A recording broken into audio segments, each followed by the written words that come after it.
And I wanted to pick up on one that I'm sitting on the balcony here in New Orleans waiting for a Mardi Gras parade to come by. And my book ends with that scene of me on a balcony and looking at the diversity that marches by on a day like that. People tall and short and black and white and Creole and gay and straight and trans and deaf and many things. And at the end of the debate that you just had, it came up the question of whether or not this technology in theory would allow a decrease in diversity in our species.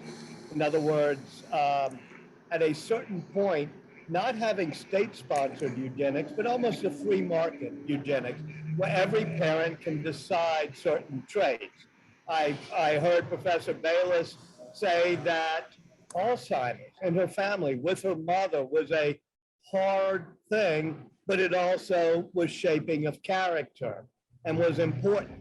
But if you put my wife's mother has Alzheimer's, she's worried about getting it. We don't want our kids to get it. If you put me in a room, I'm going to edit out Alzheimer's, just like I would edit out deafness, even though there's so many people say, no, deafness is not a disability, it's a difference in ability. So my question is, if we leave this to individual choice, to parental choice, to a genetic, choices that we could make, will we end up with a free market, a reduction in the diversity of our species? And is that a bad thing? Maybe we do want to get rid of Alzheimer's, and maybe that matter, have fewer deaf people. Let me take that question first to George. George, you're the scientist on the panel, and you developed this. You moved this science forward. You are also you consult for companies doing work in this area. And what I think Walter is asking is actually not so much a science question, but a philosophical question. And I'm guessing it's one that you've thought about a lot.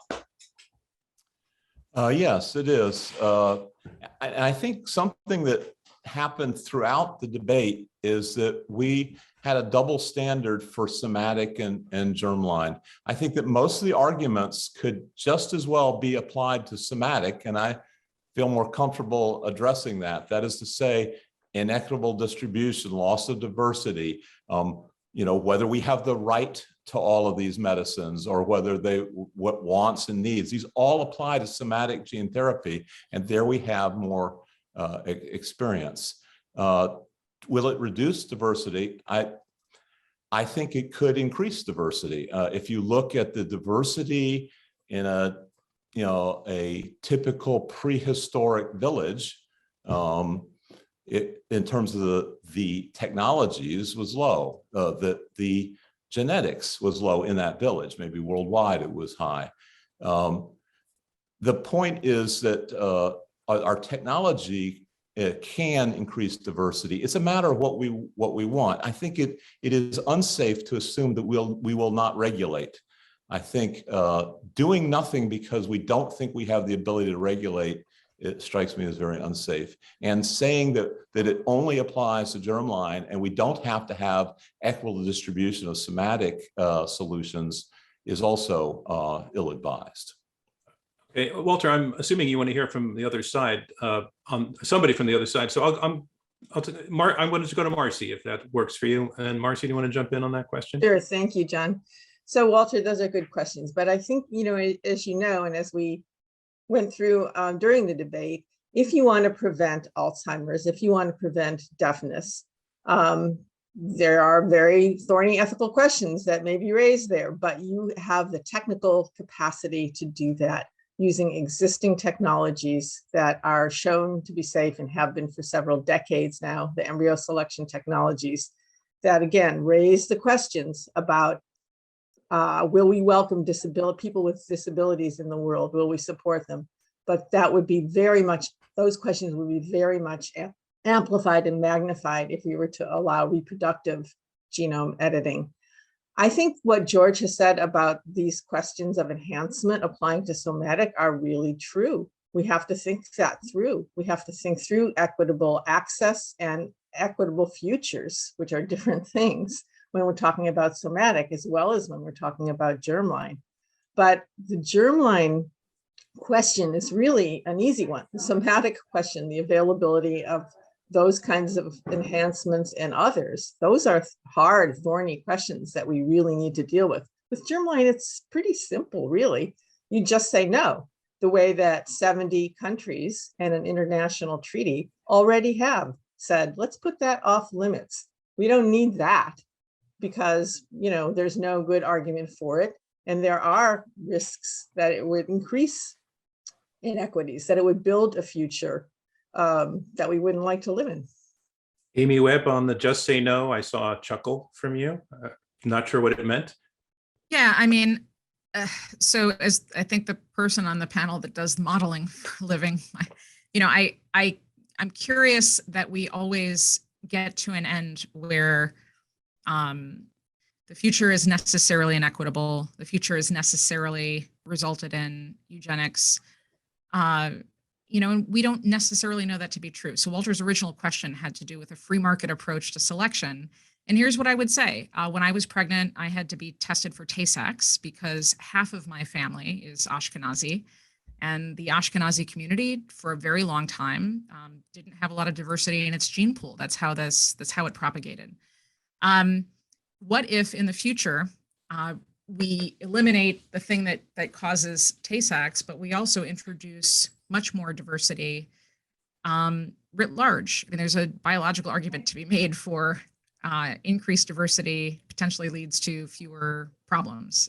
Obviously, all of this with guardrails, and obviously all of this with, regulation. But I think we owe it to ourselves to think through both the catastrophic outcomes and the potential better outcomes that just challenge the mental models that we have today. And if I can, I'd like to actually come in here and go back to the original question.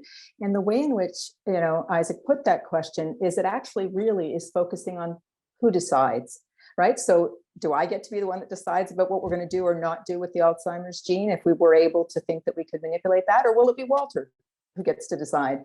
And I think it's in that kind of context that I have been arguing for broad societal consensus. And what's interesting about that is some people think that's a good idea. Other people think, no, we can't reach consensus. So we'll have broad societal dialogue. But either way, from my point of view, that's the direction in which we should be going. And I think one of the things that's critically important is for there to be meaningful engagement.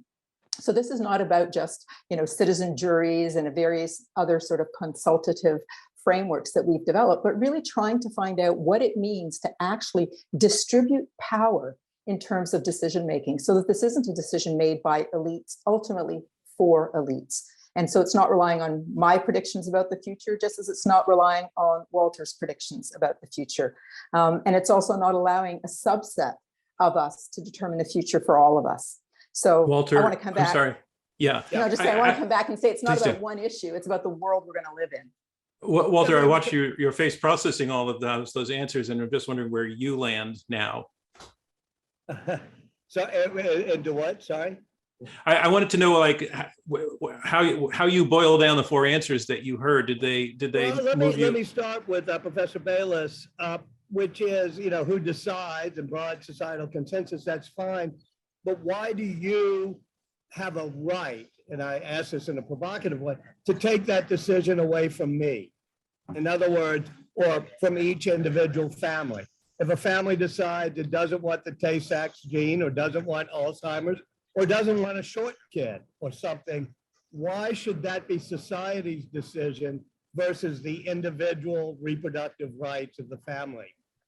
Well, I think one of the things that has certainly been talked about quite a bit is the concern that what we're seeing here is a shift in terms of how we're thinking about what ultimately could turn out to be eugenic practices. And so in the past, we've had this sort of top-down approach with the state telling people how they can reproduce, whether they can reproduce, whether they have the right genes, characteristics, et cetera. And now we seem to sort of be moving away from that and saying, no, we won't ever have that kind of thing again. Instead, we're going to have this sort of bottom-up effort where people individually will make their choices about how they will or will not reproduce. But I think a thing to be really aware of there is what I was saying before, that people ultimately are interdependent. We learn the things that we value from the social and broad political and social context in which we live. And so I do worry about the ways in which certain traits which ultimately are fads, come to be promoted over and above other kinds of traits. And so in a sense, it Let's becomes. start with the easy ones. I mean, Alzheimer's, I mean, I would say easy. Let me jump in for okay. just a moment, Walter. I'd like you to, I want to let you make your point, but make it a point because I want to move on. I just to some other All people. right. No, I think I agree with Professor Bayless that certain things are societal imposed, but I assume there's certain things that an individual could reasonably not want, such as Alzheimer's in the family. Yeah. All right. Thank you.